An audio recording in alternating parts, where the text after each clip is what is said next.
High, hello, নমস্কার। ভারতে ইংল্যান্ডের চতুর্থ টেস্ট ম্যাচে দ্বিতীয় দিনের হাইলাইটস হলো ইংল্যান্ড ক্যাপ্টেন বেন স্টোকের দুর্দান্ত বোলিং ও ইংল্যান্ড টিমের দারুণ ব্যাটিং।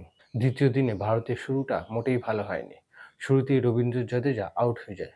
এরপরে শার্দুল ঠাকুর ও ওয়াশিংটন সুন্দর দুজনে ভারতীয় ইনিংসকে সামলানোর চেষ্টা করে, কিন্তু ইংল্যান্ড ক্যাপ্টেন বেন স্টোকের দুর্দান্ত বোলিংয়ে ভারতের উইকেট একের পর এক আউট হতে থাকে। ভারত প্রথম ইনিংসে মাত্র ৩৫৮ রানে অল আউট হয়ে যায়। ভারতের প্রথম ইনিংসে ঋষভ পান্ট পায়ের চোট নিয়ে ব্যাটিং করতে এসেছে। তার জন্য ঋষভ পান্ট অনেক প্রশংসার যোগ্য।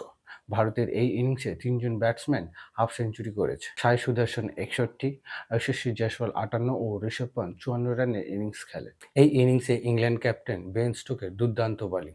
এই ইনিংসে বেন স্টোক ৫টি ও জোফরা আর্চার ৩টি উইকেট নিয়েছে। দ্বিতীয় দিনে ইংল্যান্ড দারুণ ব্যাটিং করে। জ্যাক ক্রলি ও বেন ডাকেট ইংল্যান্ড টিমকে জবরদস্ত শুরুয়াত দেয়।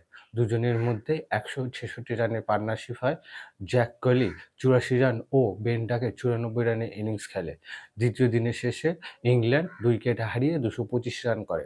দ্বিতীয় দিনে ভারত মাত্র দুটো উইকেট নিতে পারে, একটি রবীন্দ্র জাদেজা ও আরেকটি আনসুল কাম্বোজ পেয়েছে।